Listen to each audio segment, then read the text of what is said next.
Universidad Unidad Internacional Holy Nation School Seminary y el Gobierno Eclesiástico presentan Volviendo a la Senda Antigua, descubriendo las raíces del cristianismo. Bienvenidos a la Confesión Gobierno Eclesiástico, Apostólico y Profético Universal.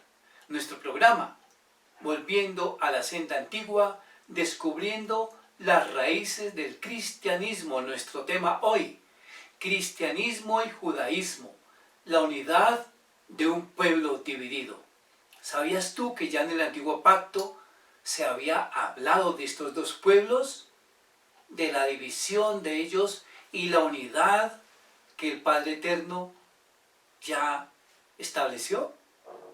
Veámoslo. Ezequiel capítulo 37, versículo 15. Hasta el 19 vamos a leer el tema, las dos varas. Vino a mí palabra de Yahweh diciendo, hijo de hombre, toma ahora un palo y escribe en él para Judá y para los hijos de Israel, sus compañeros, o sea, las 11 tribus o linajes. Toma después otro palo y escribe en él para José, palo de Efraín, y para toda la casa de Israel, sus compañeros. De nuevo, nombra los 11 linajes u 11 tribus de Israel. Entonces aquí hay tres pueblos en dos varas. Judá, Efraín y las 11 tribus de Israel. Veamos algo más acerca de ellos en el capítulo 49, acerca de la profecía de la bendición que profiere Jacob sobre sus hijos. Tomemos el versículo 10 y nos habla aquí de Judá. Mira lo que dice: no será quitado el cetro de Judá, ni el legislador de entre sus pies, hasta que llegue Shiloh. Shiloh, ¿qué significa en el hebreo? El reino de él es. Aleluya. Y sea suya la obediencia de los pueblos. Versículo 11 es una palabra profética que se cumplió en el primer siglo. Ata a la vid su pollino y a la cepa el hijo de su asna, cuando entró victorioso a Jerusalén. Aleluya. Lava en el vino su vestido y en sangre de uvas su manto. El sacrificio del Mesías en la cruz por tus pecados, por mis pecados, por los de los judíos, las 11 tribus de Israel. Toda vez que nos arrepentimos de nuestros pecados. Esto es efectivo. La sangre derramada por él nos limpia de todo pecado. Acerca de Efraín, veamos Génesis capítulo 48. ¿Quién era Efraín? Hermano de Manasés. Los dos hijos de José, quien los tuvo con Asenat, su esposa, hija de un sacerdote egipcio. Jacob está bendiciendo a sus hijos, a los 12, y llama también a los hijos de José. Y mire esta profecía que le da tan hermosa a Efraín. En el versículo 19. Y su descendencia llegará a ser una multitud de naciones. Qué profecía tan especial para Efraín. Padre de multitud de naciones gentiles. Porque ya estaban las 11 tribus de Israel más Judá, 12. Y ahora estas naciones gentiles por la línea de Efraín. Ahí estamos los gentiles. Entonces, volviendo nuevamente a Ezequiel, capítulo 37. Sigamos el texto que estábamos leyendo. Le dijo el Padre Eterno a Ezequías: junta las dos varas, junta un palo con el otro, como uno, para que se unan en tu mano. Y cuando los hijos de tu pueblo te pregunten diciendo: ¿no nos dirás qué quiere significar con eso? Diles: Así dice Adonai Yahweh, he aquí yo tomo el palo de José, que está en la mano de Efraín, y las tribus de Israel sus compañeros, y los pondré junto con el palo de Judá, y haré de ellos un solo palo, y serán uno en mi mano. ¿Palabra cumplida? Por supuesto que sí. Vayamos allá a Efesios, capítulo 2. Versículo 12. Está hablando a los gentiles. En aquel tiempo estabais sin el Mesías, apartados de la ciudadanía de Israel, y extraños a los pactos de la promesa. ¿Cuáles pactos? Aquellos que fueron entregados a Abraham, uno de ellos. Y en ti serán benditas todas las naciones de la tierra.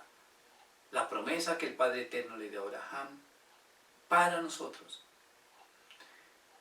Y aquí dice Efesios 2:12, que antes estábamos apartados, no teniendo esperanza y sin Dios en el mundo. Pero ahora, en el Mesías, en Yeshua, vosotros que en un tiempo estabais lejos, fuisteis hechos cercanos por la sangre del Mesías. Aleluya. Porque Él es nuestra paz, que de ambas varas, Ezequiel 37:15, hizo uno y derribó la pared intermedia de separación, es decir, la enemistad, aboliendo en su carne la ley de los mandamientos dados en reglamentos, para crear en sí mismo de los dos un solo nuevo hombre, haciendo la paz, y reconciliar con Dios a ambos en un solo cuerpo. ¿A quiénes? Las dos varas, los judíos, gentiles y 11 tribus. Reconciliar con Dios a ambos en un solo cuerpo. Nosotros somos uno con los judíos que se arrepienten de pecados y que dan su mirada al Mesías y le aceptan como el cordero inmolado en la cruz por sus pecados, es decir, de los judíos, en cumplimiento al Salmo 138. En cumplimiento también a Miqueas capítulo 7, desde el versículo 19. Y volverá a compadecerse y sepultará nuestras iniquidades. Está hablando aquí el pueblo judío. Y echará a lo profundo del mar todos nuestros pecados. Es interesante este versículo, porque la expiación de los corderos solamente era para cubrir pecados. Pero aquí dice, y volverá a compadecerse, habla hacia futuro, habla del Mesías. Y sepultará nuestras iniquidades. Sepultar es olvidar para siempre. Eso no lo podía lograr el sacrificio de un macho cabrío, porque era temporal. Al ser sepultadas las iniquidades, nos está hablando de un olvido total. Y echará en lo profundo del mar todos nuestros pecados. Qué interesante cumplimiento al Salmo 138. Así que somos uno con los judíos, uno con las 11 tribus de Israel, que aceptan al Mashiach como el Cordero, del cual habló Moisés, todos los profetas, y de él en el llamado protoevangelio, Génesis 3, versículo 15. Continuemos aquí con Efesios capítulo 2. Y vino el Mesías y anunció las buenas nuevas de paz a vosotros que estabais lejos, y paz a los que estaban cerca. Pues por medio de él, los unos y los otros tenemos derecho a entrar por un mismo espíritu al Padre. Así pues, ya no sois extranjeros ni forasteros, sino que sois conciudadanos con los santos y miembros de la familia de Dios. Ahora somos ciudadanos de Israel, somos uno solo. Estamos injertados en el olivo natural, cuya raíz es el Mesías. Habiendo sido edificados sobre el fundamento de los apóstoles y profetas, siendo la piedra angular el mismo Jesús, el Mesías, Yeshua HaMashiach. Importante este versículo 20 del capítulo 2 de Efesios, en donde dice, que tanto judíos como gentiles y 11 tribus se edifican sobre lo que enseñaron los apóstoles del nuevo pacto, los que escribieron, y los profetas que escribieron el antiguo pacto. Aquí no nos está hablando que esa unidad se da en aquellos que en el caso del judaísmo solamente se guían por el Talmud. Muy respetuosamente hablo esto. Se guían por lo que está escrito aquí en la palabra, en Tanakh. Lo mismo para los cristianos. Este es el tiempo de abandonar esa teología sistemática, diseñada por los padres de la iglesia. Personajes muy importantes e ilustres de la época, que no abandonaron la filosofía, crearon una síntesis con la palabra de Dios. ¿Y cuál es el resultado? Apostasía. Esto lo digo con mucho respeto para los dos pueblos, tanto el judío como el cristiano. Porque el judío tomó las tradiciones de los ancianos, la de los sabios de la Torá, todo esto contenido en el Talmud. Y por el otro lado los cristianos, con la patrística, lo que dijeron los padres de la iglesia, y dejaron a un lado el ser edificados sobre lo que enseñaron apóstoles y profetas. Ellos fueron judíos. En el caso de la teología sistemática grecorromana, diseñada por los padres de la iglesia, tiene esa característica. Un fundamento greco-romano. Versículo 21. En quien bien trabado todo edificio, crece hasta llegar a ser un templo santo en el Señor, en el cual también vosotros sois juntamente edificados para morada de Dios en el Espíritu. Así que aquí se cumple la unidad de judíos, de 11 tribus y de gentiles. La unidad en el Mesías. Un solo espíritu que es el Espíritu Santo, Ruach HaKodesh. Sin embargo, a este tiempo vemos división en ambos pueblos. Judíos en sus propios caminos y pensamientos rechazando al Mashiach, y cristianos creyendo en el Mashiach de los judíos con una teología grecorromana desviada que para estos tiempos solamente ha traído apostasía. Y no solamente a los cristianos, también a los judíos, porque no se han guiado por Tanakh, como dije antes, única y exclusivamente por lo que ha dado el Padre, su palabra santa y pura. Hagamos un poquito de remembranza. ¿Qué sucedió con estos pueblos y cómo se dividieron cuando aquí nos habla de unidad? Sí, se dio esa unidad efectivamente en Hechos de los Apóstoles. ¿Cómo fue? Cuando el Mesías resucitó en cumplimiento a la cuarta fiesta de Pesach, que es Yom HaBikurim, o sea, la gavilla por primicias. Él, su resurrección, significa eso, gavilla por primicias. Primicias de los muertos, de los que resucitaron, para nunca más morir. Él, primicia, el Mesías, escribe Pablo. Cuando resucita el Mesías, se presenta a sus apóstoles y les da la gran comisión, Mateo 28, 18 al 20. Y les dice: me seréis testigos en Jerusalén, Judea y Samaria, hasta lo último de la tierra. Ellos empiezan a evangelizar después de que asciende el Mesías en un cuerpo glorificado, prometiéndoles que vendrá por segunda vez y le estamos esperando. Y Él cumplirá, porque así como cumplió en su primera venida para expiación de pecados, cumplirá en su segunda venida para reinar en el milenio y luego la eternidad. Él va a cumplir.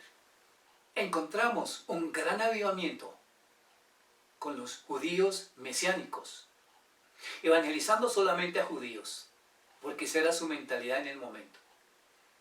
Hay una revelación allá en Hechos capítulo 10 acerca de un centurión romano, Cornelio, quien manda llamar a Simón Pedro de acuerdo a esa revelación, y él envía una comitiva para traerlo.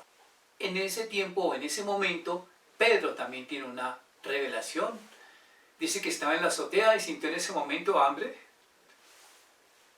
Bajó un lienzo del cielo, esto en 3 ocasiones, con animales impuros, y por 3 veces le dice la voz: Pedro, mata y come. Él dice: no, no lo hago. Después se quedó perplejo, mirando, cuando ese lienzo es subido nuevamente, de qué se trataba, qué era lo que sucedía. Y entiende después que el significado era la inclusión de los gentiles en el cuerpo del Mashiach, que ellos creían que solamente era judío. Esto lo podemos ver también en Hechos capítulo 15, cuando se da el primer concilio. Se reúnen para discutir el asunto de por qué los gentiles también están recibiendo estas revelaciones, estos dones del Espíritu, este avivamiento. Este primer concilio no ecuménico llega a algunos acuerdos. Salen de ahí y continúan evangelizando con una mente más amplia, también a captar los gentiles. En ese momento, los cristianos, que se les llamó así allá en Hechos capítulo 11, 26, en Antioquía de Siria, un pueblo gentil, llamó a los judeomesiánicos cristianos por primera vez. Empiezan las persecuciones del Imperio Romano. ¿Por qué? Un motivo había. No reconocían al emperador de turno como Dios. Había muchas religiones, cada casa tenía sus propios monumentos, dioses, etc. Y todo era permitido. Había libertad religiosa. Los cristianos, ¿por qué eran perseguidos? Porque no reconocían la deidad del emperador, por tal motivo eran muertos.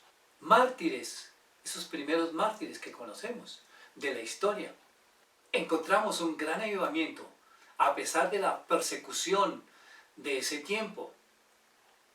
Pasa Hechos de los Apóstoles, que a propósito no concluye. Todavía no. Veamos Hechos de los Apóstoles, que tiene una característica. No finaliza con un amén como las otras cartas. Veamos el capítulo 28, versículo 30. Dice: y permaneció 2 años enteros, en referencia a Pablo, en su propia casa alquilada, y recibía a todos los que acudían a él, proclamando el reino de Dios y enseñando lo concerniente al Señor Jesús el Mesías, Yahshua HaMashiach, con toda libertad y sin impedimentos. Está sucediendo en este tiempo lo que en Hechos de los Apóstoles. La iglesia está en las casas y no en los templos. Ya no se reúnen en los templos. En este momento no es permitido. Las reuniones se hacen en las casas, tal como eran Hechos de los Apóstoles. Aquí no vemos en el versículo 31 un amén. No ha concluido. Continúa hasta el momento en que, digamos, se escribe el versículo 32. Y la iglesia fue arrebatada en su encuentro con el Mesías para una boda de 7 años y volverá para establecer el milenio. Amén. Ahí terminará Hechos de los Apóstoles. ¿Qué sucedió después? Se separan los dos pueblos. Por un lado, los judíos eran personas supuestamente sediciosas ante el Imperio Romano porque querían su autonomía, querían su independencia como nación, querían ser reconocidos como tal. Por eso le dijeron al Mesías cuando resucitó: ¿establecerás el reino en este tiempo? Ellos lo pensaban de manera política, porque esperaban también a un Mesías que combatiera contra el pueblo de Roma y lo venciera, e Israel fuera constituida como nación. Pero no sucedió así. ¿Por qué? Porque tenía que venir primeramente a redimir de pecados al pueblo de Israel, tal como leí en Miqueas 7 y en el Salmo 138.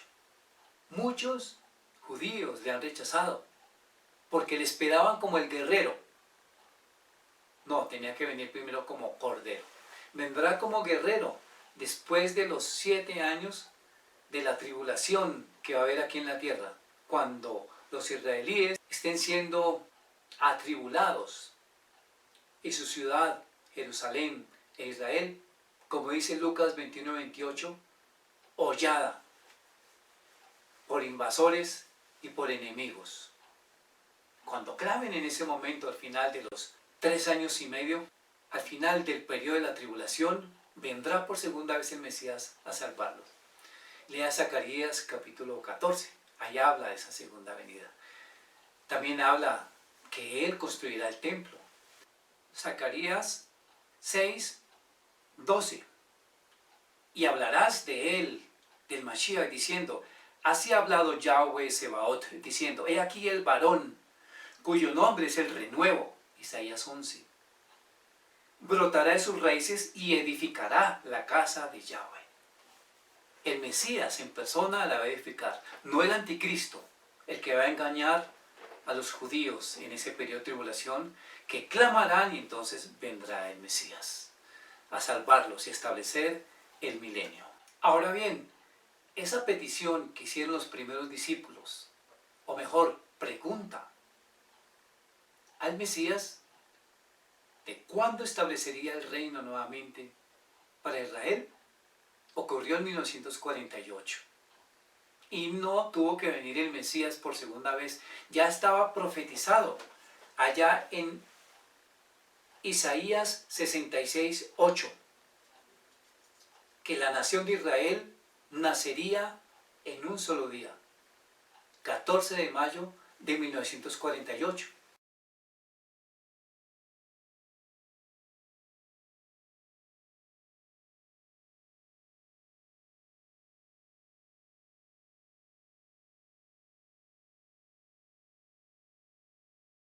No tuvo que venir el Mesías a pelear acá, no. Era lo que suponían los judíos que iba a hacer. No, ya tienen la nación, ya están constituidos como tal. ¿Qué ha pasado después de 1948? Llegó un momento en que el pueblo judío olvidó al Mashiach, cuando se van separando de los cristianos. Estos también toman distancia a los judíos.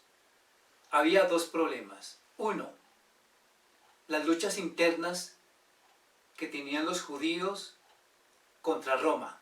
Por ejemplo, en el año 70, el emperador de turno derribó el templo, que era el centro de la vida de Israel. Quedó sin templo. Se fueron alejando más del Mesías y ya por el año 132, Akiba, presidente del Sanedrín de esa época, le dice a los judíos, tenemos al Mesías, Bar Kokhba, Él ha llegado y Él nos va a librar del pueblo romano, de ese yugo. Pues bien, Adriano, el emperador, preparó sus huestes. Los judíos también se prepararon con su Mesías, que los iba a liberar. Y no se dio como tal. El Mesías es uno solo, Yahshua HaMashiach, el profetizado en la Biblia, en Génesis 3:15, protoevangelio, por Moisés y los profetas. Yahshua HaMashiach. Y no otro que tome su lugar. No cualquiera puede tomar su lugar, no es Él y nadie más, el que vendrá por segunda vez. Fueron los dos pueblos a la guerra, murió Bar Kokhba, el Mesías. Y en represalia, Adriano dice, vamos a cambiar el nombre a esta región. Ya no se va a llamar más Judea, sino Palestina. Algunos dicen que fue en honor a los filisteos. Yo creo que fue en honor a uno de los montes de Roma que se llama Palatino. También dijo, voy a cambiar el nombre a Jerusalén y se llamará Aelia Capitolina en honor a su dios romano Júpiter. Y nuevamente subyugado el pueblo judío. Se desviaron y no reconocieron más al Mashiach. Por el otro lado, los cristianos, ¿qué sucedía con ellos? Decían, no queremos, no tenemos nada que ver con el pueblo judío, vamos a separarnos de ellos. Son tildados por el imperio como sediciosos y nosotros no queremos ser perseguidos. Sin embargo, sí lo eran en cuanto al evangelio. Ahora bien, había tanto crecimiento de creyentes que el imperio romano se fue llenando de cristianos y el emperador de turno dijo, establezcamos el cristianismo como religión, separados de los judíos, no queremos nada con ellos, decía el emperador. Y es más, establecieron un cambio en las fiestas del Señor. Por ejemplo, la Pascua. Dijeron, ellos celebran Pascua, nosotros también vamos a celebrarla, pero no en la fecha de ellos. Vamos a cambiarla. Vamos a celebrarla en luna nueva, de acuerdo al calendario solar. Ellos que se sigan rigiendo por su calendario lunar. Y así el cristianismo se constituyó como religión del Estado y el Estado asimiló al 100%, ni siquiera al 98%, sino al 100% los misterios babilónicos. Los misterios babilónicos.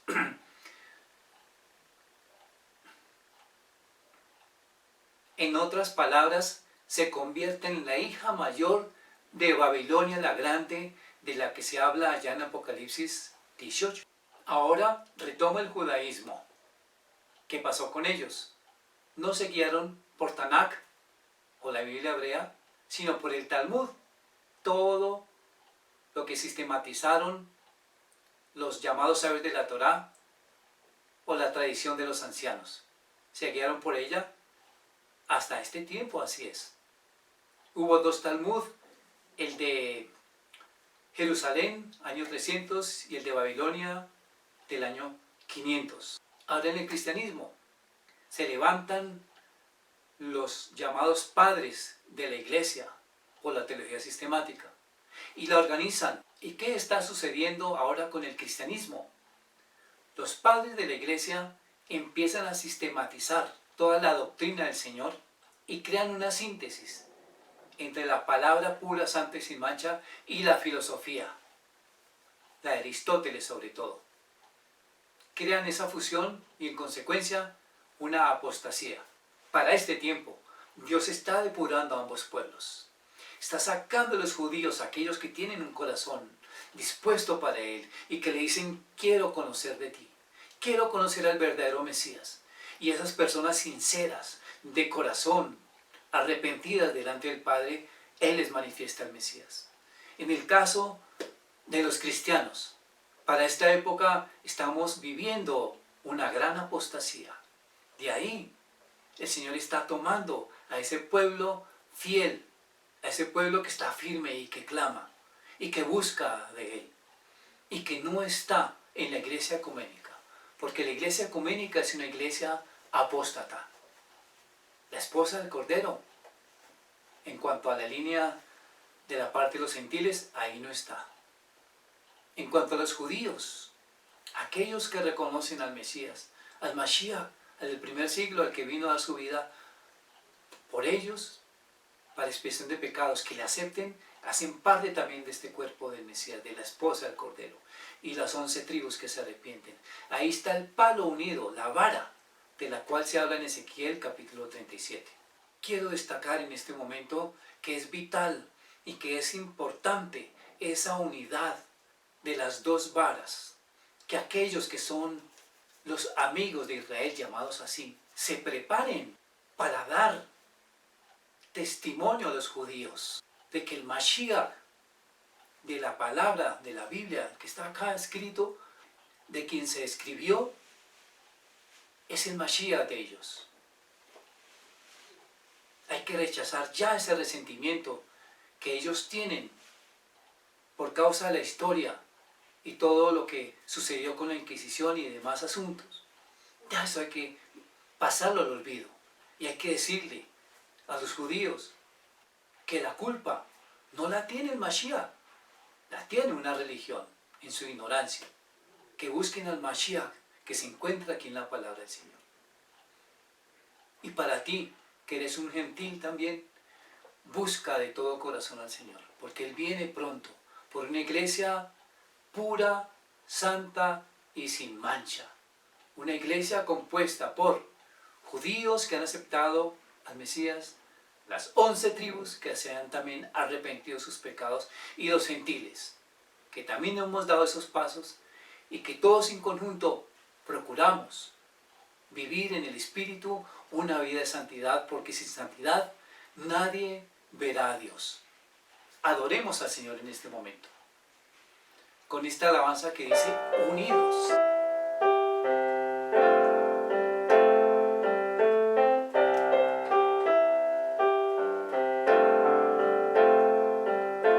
Nuestras divisiones, ¿cuándo cesarán? Cuando nuestro amor se manifestará. ¿No ves, hermano, que más no podemos esperar? Debemos vivir unidos.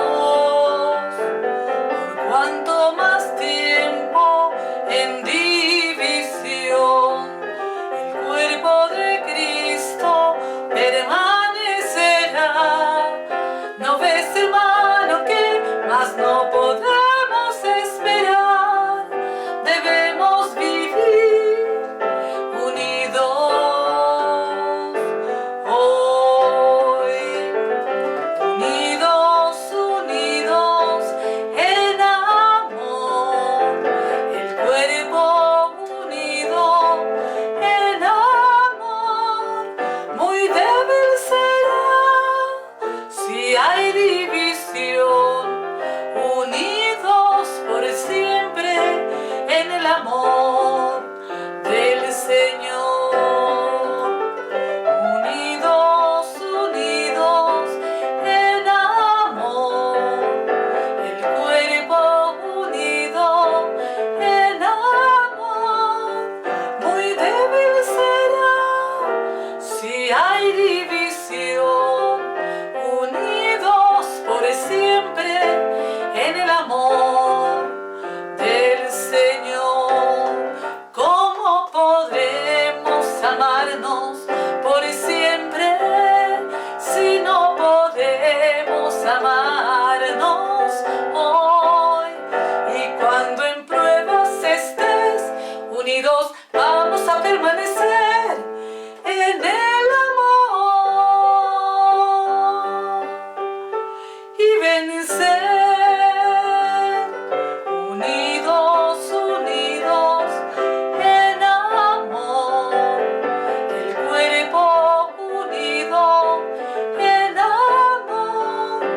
Muy débil será si hay división. Unidos por siempre en el amor del Señor. Unidos por siempre en el amor del Señor.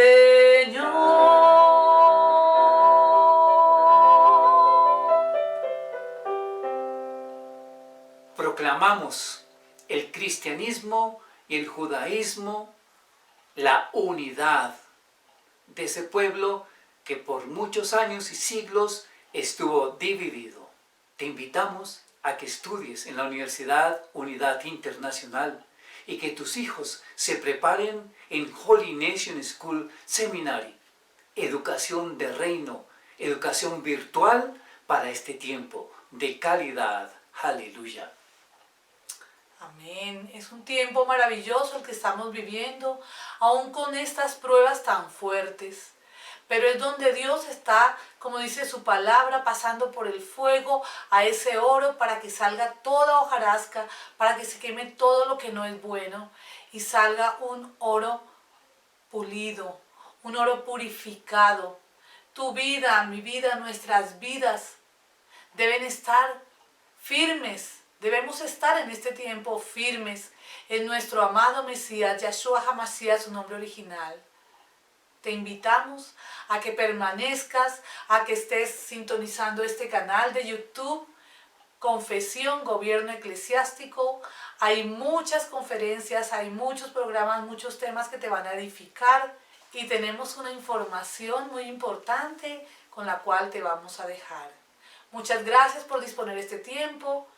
Yahweh, el Santo de Israel, te bendiga. Shalom. Aleluya, shalom.